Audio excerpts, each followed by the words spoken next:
Today we're going to talk about chronic fiscal imbalance, global governance failure, and critical systems failure.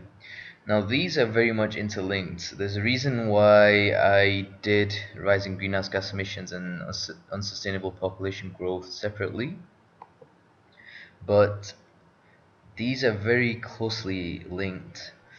Largely, a lot of the issues that we're facing in society are linked to the economics and the monetary system, and this fiscal imbalance that we have. And so, by addressing the chronic fiscal imbalance, it also largely addresses some of the other issues that are being experienced, even issues such as terrorism. Lots of terrorist organizations are literally they're just being paid off. You can just pay them off and they don't do anything. So as long as they have money and they can sustain themselves, they are fine. So what I realized and come to the conclusion after studying subject matter such as that, and also with the elections where you had cyber attacks, with Donald Trump being said to have been influenced by the Russians. A lot of the issues that we are hearing about and lots of the issues that we witness on the television sets can be traced back to this chronic fiscal imbalance, whereby the notion is that the rich are getting richer and the poor are getting poorer. And out of desperation, people justify things such as killing innocent people, such as hacking, such as other things that in a normal society that would not be accepted. And so we need to look at a macro analysis of the economy. When we look at the macro analysis of the economy, we realize that a lot of the wealth that we have on the planet today is actually in the services sector. So the leader of the pack is the United States, and most of the wealth is in the services sector, followed by the industry, followed by the agricultural sector. Now, this naturally, for someone like myself, although I'm not an expert, it implies that it will lead to inflation in the food prices. And the reason being is that you're investing a lot of your value into intangible things rather than tangible. And even when it comes to the tangible things such as the industry, it is largely in high-rise construction buildings, which concentrates the mass, and so there is less of an energy flow throughout society. And when there's less energy flow throughout society, society feels the pressure. It is akin to the capitalist system that was a building pyramids, and we will see plenty of those in this session. And what we see, based on what I mentioned in the last session on greenhouse gas emissions, is that China is following the blueprint of the United States. Although there's this notion that it's a communist state and this communism, the reality is that it's still following the capitalist blueprint, whether it's from a technology perspective, whether it was to emulate them in using coal to get to where they are. And some people argue, oh, but look at how much renewable energy work they're doing now. But the point is, to get to the renewable energy work, did they adopt one to n approach, which is a copy and a paste approach, or did they adopt a 0 to 1 approach, which is starting off from nothing and then evolving it to renewable energy? And the proof is in the pudding, and the reality is that they adopted the 1 to n approach. They said the US used coal, so we will also use coal. And now they are trying to compete. And the thing is, then the US and China are not good examples to follow for the rest of the countries, especially the developing nations. The developing nations, if they were to emulate US and China as flag bearers and blueprints of success, then you know what? As a globe, we're going to suffer. The reason is because to get to where they are at the moment, China and US have transgressed the laws of balance in nature, and it's not a sustainable approach. It's error carried on forward. basically the coal blueprints and footprints are just being transferred on to the developing nations. Then it's Germany next, and then it'll be, the African nations or Pakistan or India next. And so the bottom line is the actual footprints and blueprints are not escaping the globe, and it's contributing. The problem still persists. And until there is some resistance to it, and until people start thinking outside the box to solve these problems, we're not going to get far. Another thing linked to the agriculture thing is if the food prices naturally come down and people have enough food on the table, it never leads to revolutions. So this is something that Professor Tim Benton at the bioenergy conference that I attended at Manchester, he mentioned that food prices are the key benchmark for revolutions. As soon as the food prices tip even a 1 cent above or 1 pence above the price it takes for a family for the breadwinner to sustain his family, or to have essentially food on the table, as soon as it tips 1 cent or one pence above that, then that's when you have revolutions. And that's what led to the Arab Spring, that's what led to the French Revolution. And so what I've come to realize now is that the prices are very much manipulated, in the sense that they are kept at such a benchmark that you will have food on the table, but then you'll be squeezed from all other directions. And so, and that is through services sectors, and that's through constructions industry, and lack of energy flowing through, lack of capital flowing through society. Um, but this is a macro screenshot of how the globe is divided in terms of its economics. When we look at the global wealth pyramid, we again see a highly capitalist approach. So, historically speaking, whoever the leader on the planet is at the given moment in time, their philosophy and mindset resonates throughout the globe. And as the leader, as we speak, is the United States, which is a highly capitalist state with a highly capitalist mindset and philosophy, that resonates throughout the globe. And so what we see are statistics as follows. I mean, we see 0.7%, so this was in 2013, 0.7% of the globe controlling or having access to 41% of the globe's wealth. Then you add that to 7.7, so 8.4% of the globe having access to 83.3% of the world's wealth. And so what you see is roughly approximately 10% of the world's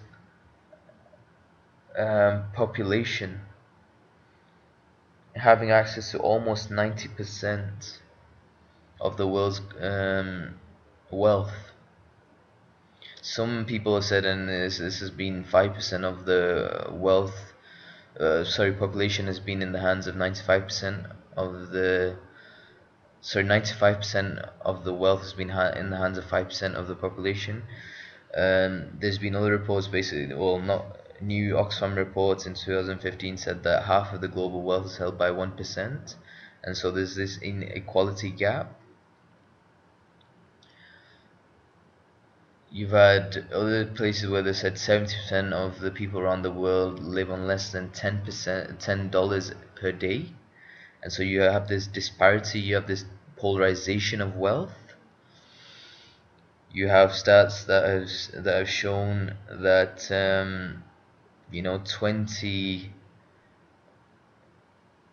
29% of the population in 2001 lived on less than $2 a day, and that's improved because that dropped to 15% in 2011, which showed a good improvement. However, it also showed that the lower income um, bracket increased, so that could be proportional to the redistribution. And so there is an element of things improving with time, so there are positive signs. But at large, the issue still remains. Like the world's 62 richest people have more money than 3.6 billion of the poorest on the planet. So considering the fact that there's roughly 7 billion people on the planet, more than so 62 people. I mean, 62 people you can fit in a room, a decent sized room, and they have more wealth than half the globe, which is astonishing. It's astounding to even conceptualize the fact that you can fit a group of people in a room, not even a massive room, a tiny room, and they have more wealth and more influence and more impact than half the globe, more than half the globe. The world wealth level. So again, we talked about the distribution of wealth, actually, sorry, population, and in the previous, and actually the sorry part one of the series. And what we see is something very interesting. There's a correlation. You can see a correlation between the population distribution and the wealth distribution, in that the same countries that had a high population density are the same ones that are suffering from having a low, um, what you could say, GDP per capita, or not having as much wealth per person in the given land. And that again, it isn't necessarily, and we label these as developing countries, but the thing is, these countries do not lack anything. I mean, they do not lack the resources, they do not lack the talent or the ability. It's just the fact that they need better leadership, and they need to utilize the resources more effectively and efficiently. And I will go on to explaining more in detail, giving you a further breakdown of the areas where they need to focus on, rather than what they need not to focus on. Again, the global wealth pyramid. People say this is some sort of pyramid scheme. You've got 231 trillion US dollars, which is what the global pyramid is worth. And again, you see the distribution, if you want to call it maldistribution of wealth. But I am not of the opinion that basically there's been some sort of mass manipulation as such. Um, you know, I'll expand on that in a second, in a while actually. Well, let me come back to how can we use the fundamental principles that I've used as a theme for these parts in the series, which is the balance equation. So input minus output plus generation minus consumption equals accumulation. So in terms of an economy, okay, so this can be a global economy, this can be a national economy, this can be your social economy, your community's economy, this can be your own household's economy. Each economy is essentially your assets minus your liabilities plus your earnings minus your spendings equals your savings, which is your accumulation. So to become wealthy, you need to earn more, spend less, and invest your savings. That is the formula. That is the formula throughout history. That is something that you can't transgress. You can't basically overrule. That's what's been the case. And then you invest your savings into assets, and you remove your liabilities, and this is the balance equation. And over time, if you have your equation set right and correctly, you will just grow and expand and accumulate. And this is essentially what's happened. But the problem that we have had, and this is why I say there hasn't been manipulation as such, but in actual fact there is an argument that there has been, because the reason is because of the banking system. So the banking system, as I'll expand on, has not been a pure entity. It has. This is where manipulation has come in, but that's not to write off the entrepreneurial endeavors of people like Vanderbilt, Rockefeller, Carnegie, and Tesla, Edison, Henry Ford, because it takes two to tango. Although you had JP Morgan, who was backed by the Rothschild family, and the financing was done through the JP Morgans for a lot of these endeavors, you cannot take credit away from where it is due, and that is on these great entrepreneurs that were huge titans of the time and illustrated great characteristics. Well, they earned the pedigree on merit, and so credit where it's due. That's where I believe that there has been no manipulation. They worked hard to, and they used their talents and their abilities, knowledge and skills, experience and exposure to get to where they were. Where there was manipulation was in the banking system and the monetary system, whereby the monetary system isn't really intrinsically backed, which is something I will also discuss in this session. This session might be broken down depending upon how much is covered, but to make it digestible, because there's a lot of content to cover. But anyway, going back, over the last 100 years, what essentially has happened is, as the population has increased over the last 100 years, when I mentioned in the rising greenhouse gas emissions, again, there's an interlink, and that's why you cannot study these subject matters in an isolated manner. You must look at them in a holistic and a comprehensive manner to actually get to the root cause. But anyway, I digress. Coming back, in the last 100 year, where you had these titans increasing these industrial activities, so the private sector, as it was booming, your population was also booming. With your population booming, and to make money you must add value, and these sectors were adding value, whether it was your chemical industries, or whether it was your construction industries, whether it was the oil and gas industry, whether transportation, all these sectors were adding value, and with value they were having much more consumers, much more customers. Their earnings were increasing, their profits were increasing, their savings were increasing, and more than ever, they were more so than before, they were investing into assets. And those investments into assets meant that their wealth was accumulating. Okay, people had mastered what Tony Robbins says, the game of wealth. Essentially, he calls it a game. Mastered um, the game of wealth. People had mastered that, and whilst the public sector, which we, well, I say we, but essentially people that weren't as astute were unable to um, master the same art, the same game. And so what happened was, increasing with the increase of population, increasing customers, what was happening was people were spending much more, but we were unable to spend within our means. And that's where credit cards came, and that's where all these loans came, and that's where the concept of mortgages came from. And we went into debt, ended up as debt slaves, and we had no savings, and our liabilities increased.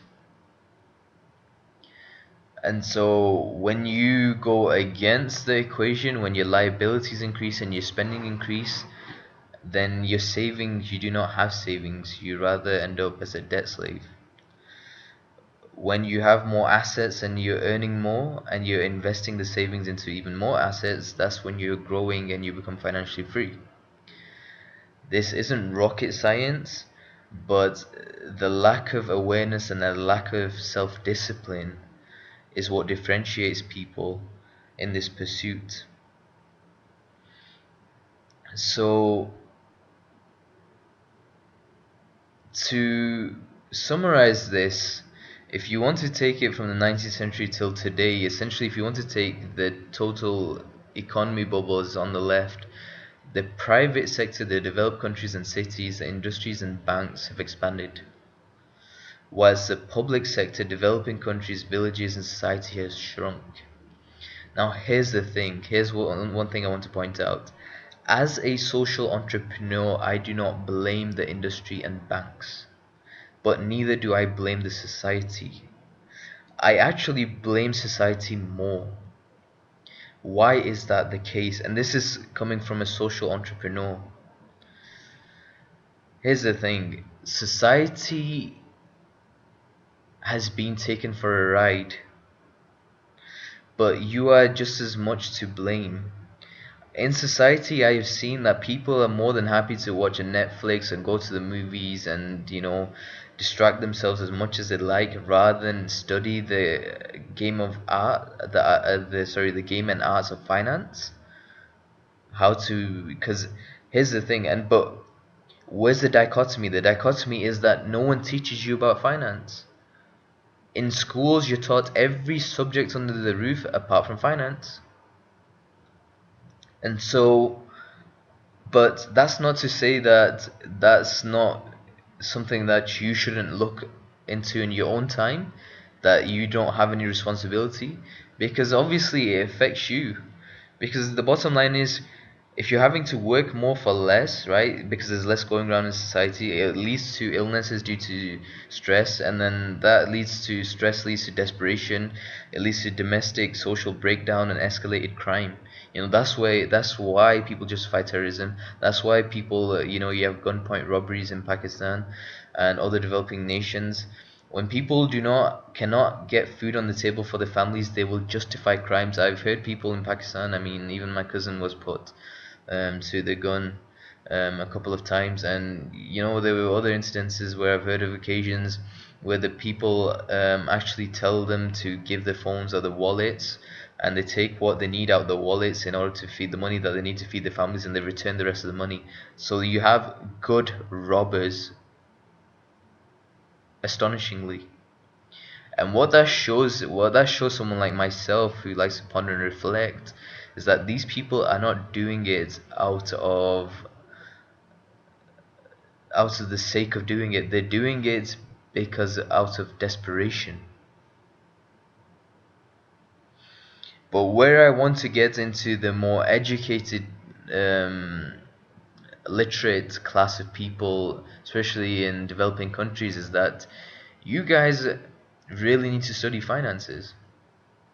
Just because you have not been taught it doesn't allow you to be a scapegoat and give you the freedom to just use that as a blame and excuse, and you carry on business as usual with the status quo that the rest aren't doing it, the rest are in debt, so we'll stay in debt. Because here's the thing, we are one big consciousness.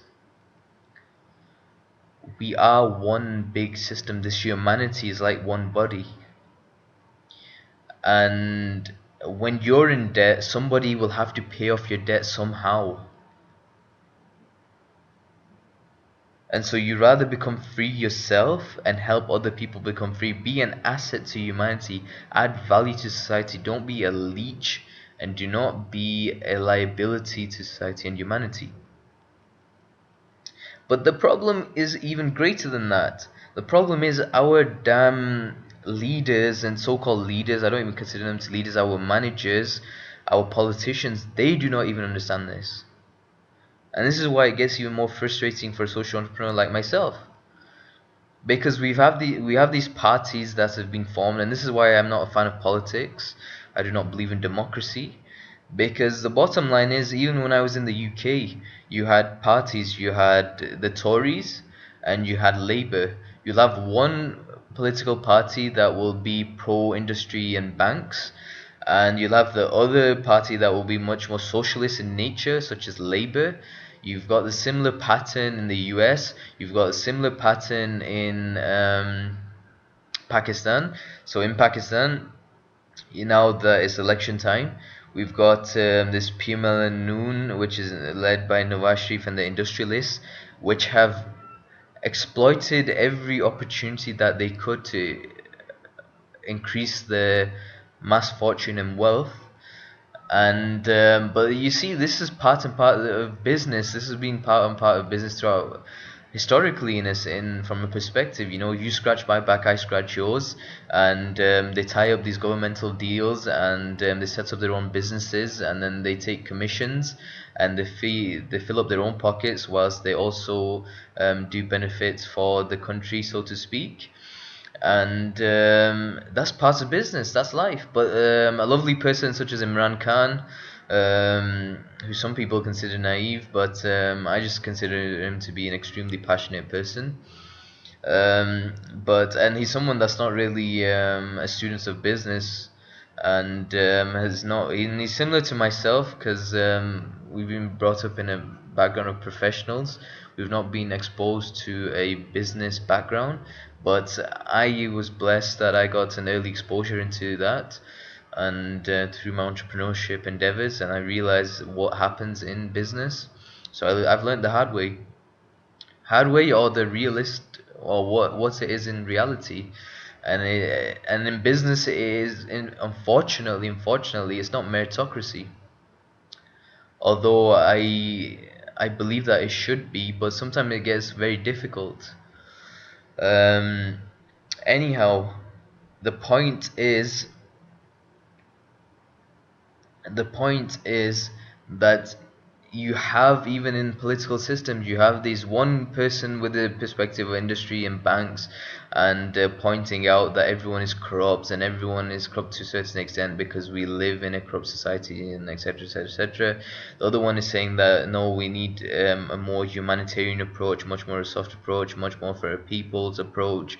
We need to do more for society, more for welfare. But the argument is, you can't get something from nothing. You need the money from somewhere. We can't just keep taking loans from IMF. And um, and the point is, the answer does not lie with any of the two polarized approaches. The answer lies in social entrepreneurship. The answer lies in setting up ethical, moral businesses, and then filtering the money from the industries and whatever, and banks, into society. So microfinancing, whatever, back into society, so we can actually empower, and then we reach an equilibrium. And this is what I will explain. But what has happened is that as the private sectors have grown, there's been less wealth that has circulated in society. So the perfect example was the NHS in the UK. My father, he would work more for less. As time was going on, he was working more for less. Your money's being devalued day by day, thanks to his interest-based system. And what's happening, what I noticed more and more, was everyone in the public sector, whether it's education, whatever, was doing more for less. Salaries were either capped, or in the case of my father, they were. The funny thing was, and even my actual supervisor, they were being promoted.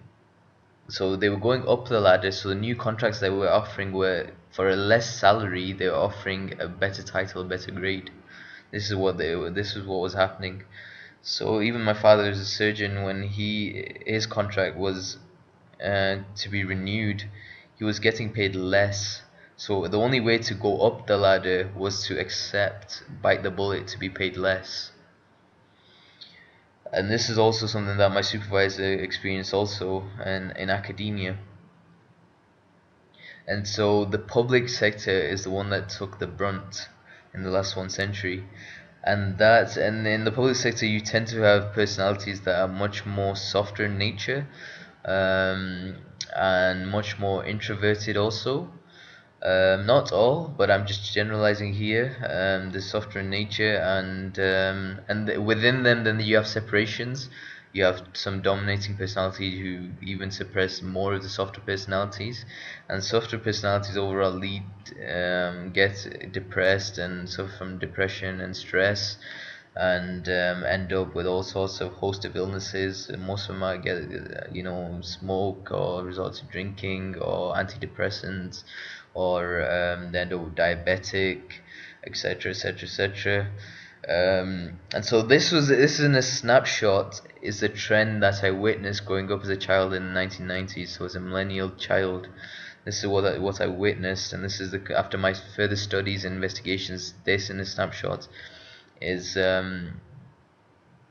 what happened from the 19th century till today. Now, what are the solutions? Right?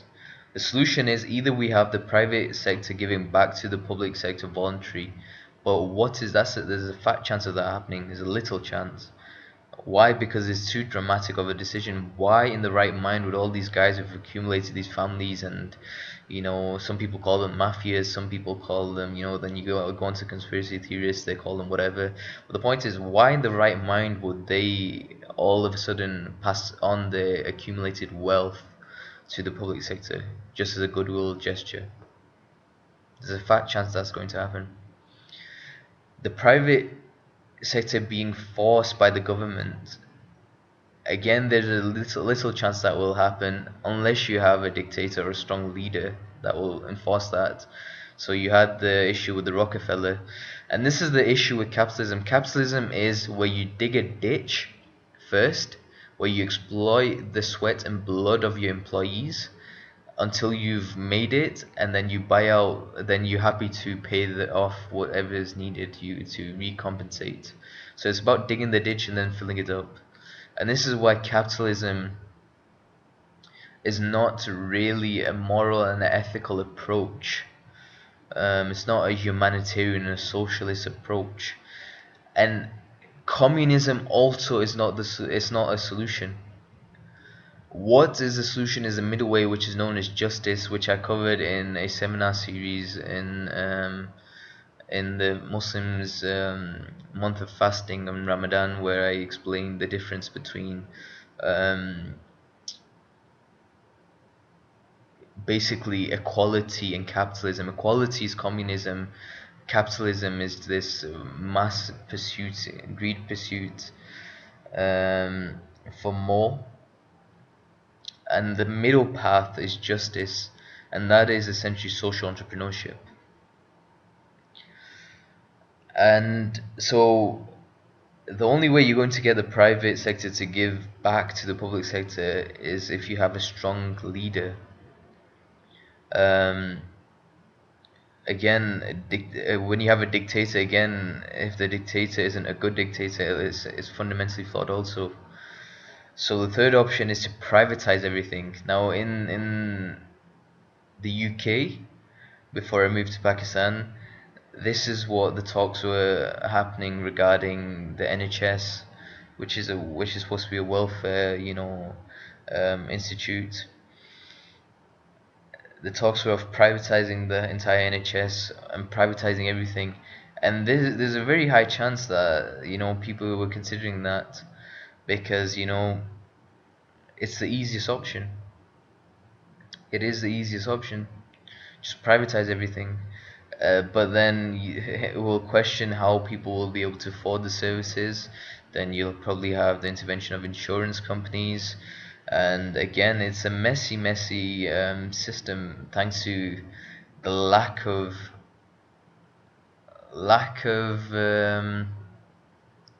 reflection on the behalf of the previous generation. Something that Professor Mike Bauman mentioned.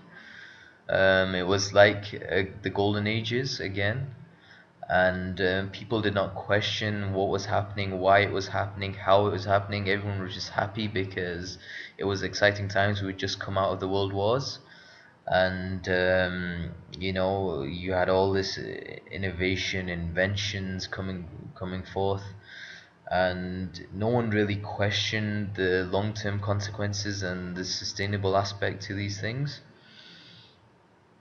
And so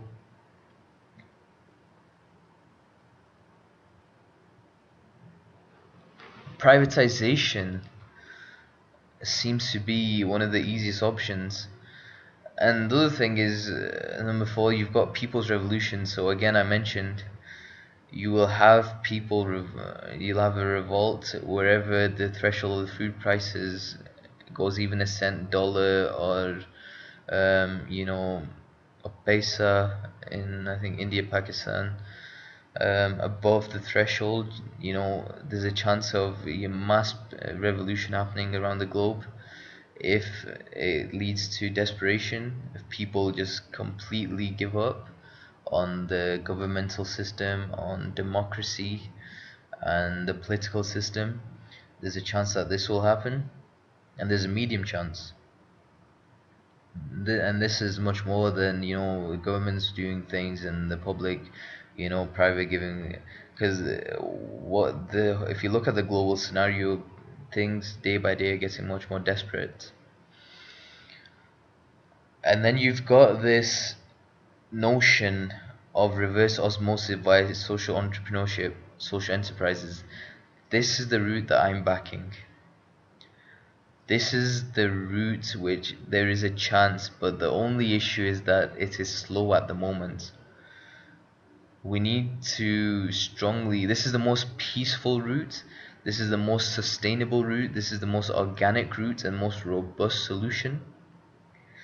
But it's slow at the moment because it needs much more awareness. It needs much more high performing personalities to jump on board. But it isn't an impossible solution. There is a chance of this happening. And this is what I believe to be the actual solution. The rest of them are either, they're not based on reflection. There will either be aggressive approaches, which will have backlashes to somewhere down the line. The actual organic and peaceful solution, sustainable solution, is this notion of setting up a social enterprise, so setting up businesses, but then these businesses having not this so-called corporate social responsibility as we see, but actual responsibility. So they actually not only are setting up businesses and transferring funds into society, but you're also setting up businesses that are directly addressing social issues, and at the same time you're making money, but you're not maximizing profits to the nth degree, whereby you end up with a situation where roughly 60% of the people, not 60%, 60 people on the planet have more wealth than more than half the population. So you don't end up with such polarization, such disparity. And I'll carry on, so we'll call this part 3. I think this is part 3. I may have mentioned part 4, but I think this is part 3 um, of the Global Challenges and Opportunities series, and I will move on to part 4 in the next session, which will be a continuation of this. Thank you for listening, and I hope you found today's session interesting and informative.